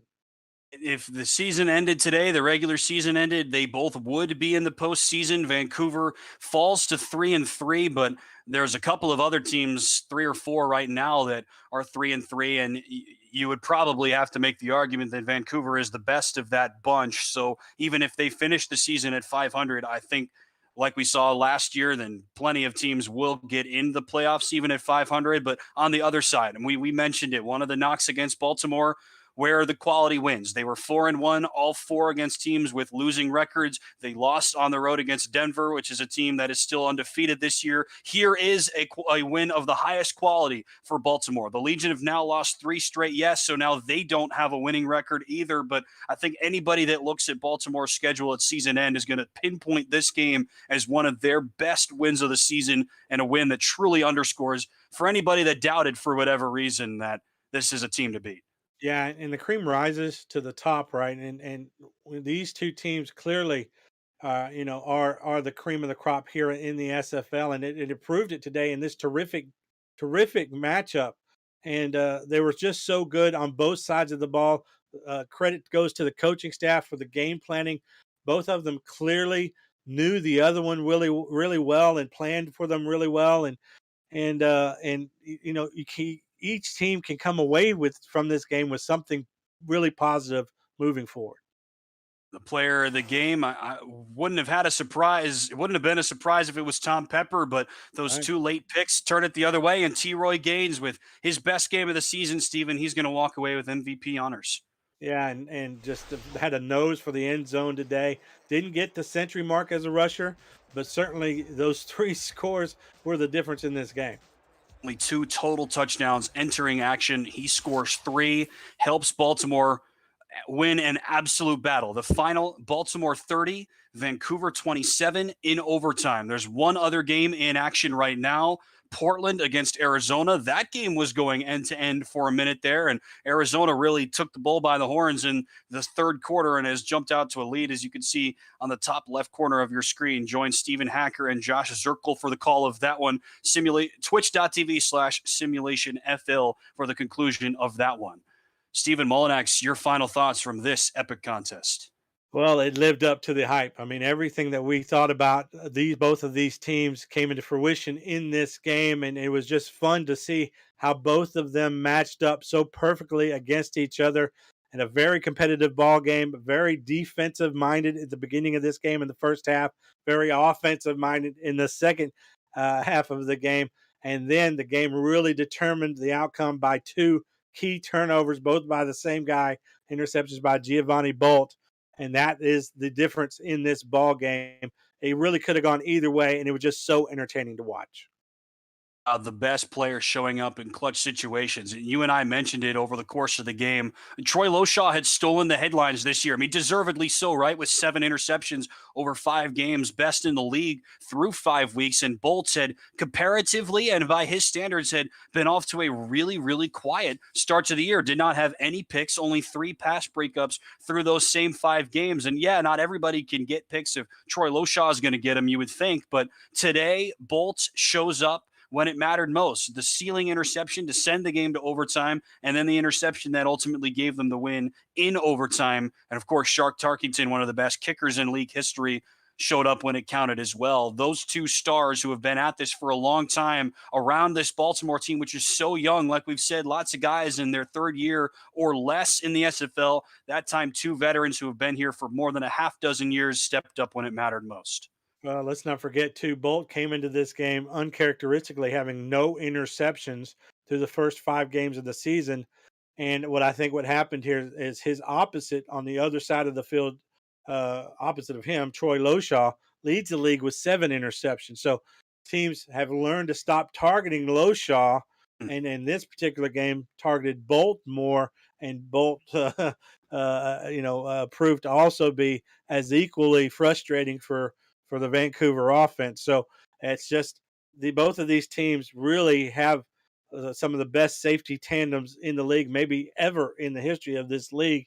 And they made a lot of difference out there, particularly Bolt, who, of course, was really made kind of a boneheaded play at the end of the fourth quarter, although it's just a great interception, but didn't play the play clock well to turn around and then make another interception on near back-to-back plays to make up for that. And it just shows, his abilities, his character, the type of player that he is, that, making a mistake doesn't hinder him from going out there and correcting it. Vancouver targets Baltimore, and that ends up being good news for Baltimore. 4 more games are scheduled across the SFL network later today. Stay tuned for any updates about if those start times need to change or any further updates from Cameron Irvine at Simulationfl headquarters. 4 more games later on today, and 3 at least of the other best teams in the SFL on display. Coming up next at the top of the hour on For the Fans, our pals Mike Daggs and Matt Wilson have the call of London at St. Louis. The Gladiators trying to improve to 6-0 and improve on the best start in franchise history. At the same time, on the SFL's Twitch page, the Los Angeles Lycans, in their first year of existence, will take on the Queen City Corsairs. Tom Rahman and Rochelle Colston have done a tremendous job putting the Lycans together in the offseason. They try to move to 5-1, keep pace with Baltimore in the top 5 and Fort Worth. in the top 5 of the SFL standings. And then later on tonight, Atlanta and Carolina, a couple of two under the radar teams. That's the nightcap on For the Fans with Chris Curtis and Ryan Caudell. And then the final game of 6, Houston visits Denver, the other unbeaten team in the SFL. The Night Wings will try to move to 6-0 against DeMond Simeon's Houston Hyenas. That game kicks off at 8:45 Eastern with Eric Vincent and Josh Zirkle. Tyler Falk and Wade Phillips have the call for Los Angeles against Queen City. Two of the other best teams in the league on display here this afternoon. Vancouver comes back from a halftime deficit to help force overtime. Shark Tarkington is the hero for Baltimore with the game tying kick and the game winning kick.